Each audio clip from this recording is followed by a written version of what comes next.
Good evening, everybody. Welcome back to another winter and fall week forecast here. In this video, we'll be seeing who will have the snowiest winter of 2020 to 21. Also, I'm going to have an exciting upload tomorrow. It's going to be tropical related. It's going to be really a tropical and hurricane discussion for the rest of August, and whether it can be active or whether it's going to slow down, all of that. So be sure to stay tuned for that. A mid to end of August hurricane discussion and outlook for the Atlantic. So that'll be tomorrow. And also tomorrow, obviously, who will see the coldest winter of 2020 to 21. So be sure to stay tuned for that. But we are closing off for the week of fall and winter week. We still have 2 days left, so we're kind of getting to the end of this week here. But that does not mean we're not going to have any more winter and fall related videos. We just want to have them as frequent as we did this week here. And that's exactly why it's called Fall and Winter Week specifically. But before we get the video, please subscribe if you're new. Hit the like button, hit the post notification icon, especially if you like fall or winter, because this is kind of the time of the year where we start to get merging into those seasons as well as the tropics. So if you're new, smash that subscribe button. Hit the post notification icon. Even hit the share video so you guys can share to as many people and friends or family that you know will all possibly like this video. Without further ado, let's get in this video. So guys, this is a look now who we seen the snowiest and also who we seen the least snowiest winter here for 2020 and 2021. So let's go and start off with who can be seeing the snowiest winter. So let's go and start off with the dark blue. So the dark blue means you're going to be seeing a more snowy winter than average. So if you're in the dark blue, you're going to be seeing above average snowfall, and you can possibly see a very snowy winter compared to usual. I don't mean like big 18 large snowstorms, especially for those areas like in the Kansas and North Carolina area. You guys won't be seeing major big snowstorms, but compared to average, you guys will be seeing a decently snowy winter. That's going to be all the way from Oregon up to Maine. So it won't be significantly extremely out of picture or like out of the normal, but you guys will be seeing above average snowfall there. Could maybe see some big snowstorms that you guys usually don't see. Could be also seeing those big nor'easters that can bring in a lot of snow from North Carolina up to Maine. That's also a big threat. The nor'easters also a big threat for the areas in the plains that are in the dark blue. Possibly some big western Rocky track storms that bring a lot of snow in the plains there. But we're not going to be seeing a significant amount of snow here. Like you guys won't be seeing the snowiest winter compared to your average. You guys will be seeing a snowy winter compared to your average, but it won't be like way above average. It's gonna be like maybe slightly to maybe moderately above average snowfall in those areas that are in the dark blue. Let's go and see who's in the pink. So if you guys are in the pink now, that's two regions: areas of the Pacific Northwest and portions of the Great Lakes and Midwest. So if you're in the pink, you're going to be seeing the snowiest winter compared to your average. So you may not see the snowiest winter out of every 50 states. It could be possible, especially like for Wisconsin or upstate New York. You guys can be getting very close to the snowiest state so far for this winter.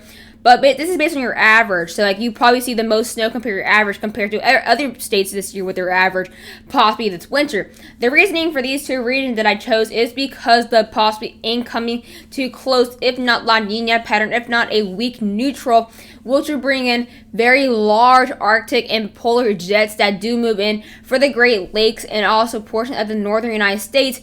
And that's also we're going to be seeing a way above, or not way above average, but above average precipitation for these areas as well. So when that cold air meets with that precip, it's going to be bound to bring in a snowstorm or multiple snowstorms. I'm also really keeping an eye for the Rockies. The Rockies, I think, will definitely get hit really hard with the snowfall, including areas in northwestern Colorado, Wyoming, Idaho, Montana. You guys are going to be extremely heavy snow. You guys could be seeing a lot more snow in September, in very late August, and areas into much of September. You guys can be seeing a lot more frequent snowstorms and a lot heavier precipitation there in the Rockies, and then even portions of the Sierras up there for Idaho, Washington, Oregon. You guys could also very well see the snowiest winter compared to your average. Seattle, Portland. You guys are seeing a promising winter. If you guys want more than the 2-inch average for snowfall, this will be the promising year that could very well possibly bring in the winter you guys want up there in the Pacific Northwest. Now, for the Great Lakes, we're going to be seeing probably a better probability to see we're probably going to see a better probability for seeing the snowiest winter compared to average in the Midwest. Yeah, the Pacific Northwest we have a pink region in the Pacific Northwest, but if any area would actually really be 100% accurate or 100% I'm confident in is the Great Lakes and Midwest and Ohio Valley. My reasoning is because with the possibly negative Arctic oscillation that we be seeing here in the La Nina, those are bringing the polar jet dipping in the Great Lakes, and we're going to be seeing a lot of precipitation with the Ohio Valley. And when we have those major clippers, Arctic blasts, major cold fronts that come in right towards the Great Lakes, I'm really thinking we're going to be seeing the coldest winter. The heart of the cold will be the Midwest this year, in my opinion. And that's exactly why that precipitation will meet with that cold air. And that's going to bring some really big Great Lakes snowstorms that obviously will possibly be the epicenter will probably be the northern Great Lakes, and obviously it's going to merge across the Great Lakes and affect the Ohio Valley, areas of the Northeast, PA, New Jersey, New York. But the thing is, I think it's going to be more frequent for those areas that are under the pink: Kentucky, West Virginia, Illinois. This is a promising winter for you guys. I know last year was a huge major bust and a joke. This winter could be the redemption we need for last year. Chicago, Lexington, Charleston, Syracuse, Detroit. You guys saw a lot less than you guys usually do.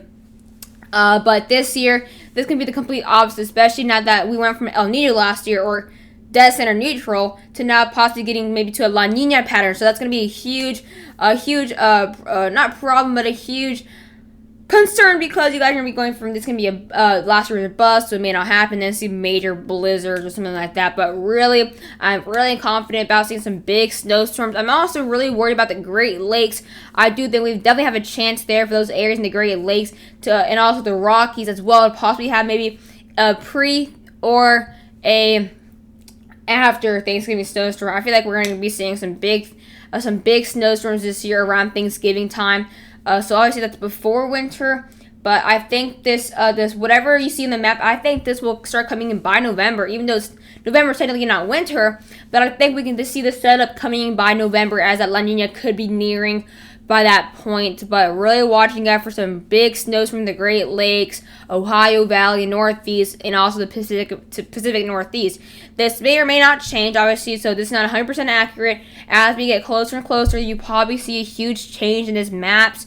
But I'm really watching out for the Great Lakes and also the Pacific Northwest, including mainly the Rockies. The Sierras, the Northern Sierras, they're at a decent chance for seeing a lot of snow, especially with the La Nina pattern. But I really think the Rockies, the higher elevations, possibly a lot colder temperatures. This is going to be a really favorable condition for the Rockies in those areas.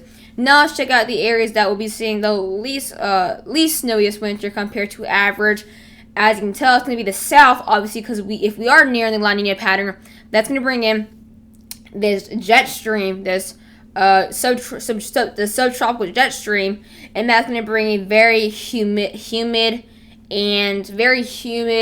and warm conditions for those areas that are under the orange, which obviously means less snowfall or less of a chance for snowfall. Because obviously the Sierras and California, Nevada, you guys see snow. Also Flagstaff, that area in Arizona, you guys see snow. It's just the chance for it. We're gonna be seeing less snow compared to your average, and this is not gonna be like a huge difference. We're just gonna be seeing slightly less snow there, and that's gonna be areas from the California to Florida area, Georgia, Alabama, Mississippi, Louisiana, Texas. You guys, all those southern states, you guys could possibly see less snow compared to your average.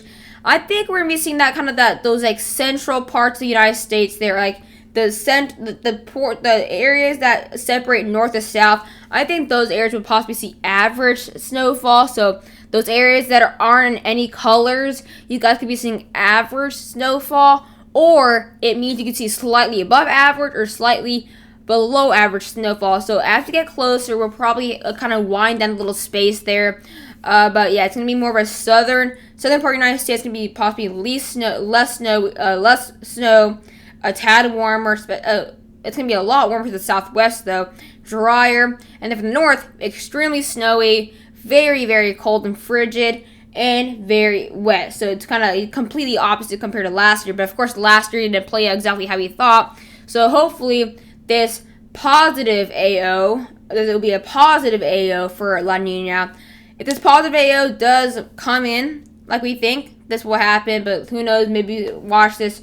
I'm really confident that this won't be a bust. But, there's always a chance. But hope you guys did enjoy the video. And I will see you guys in tomorrow's video.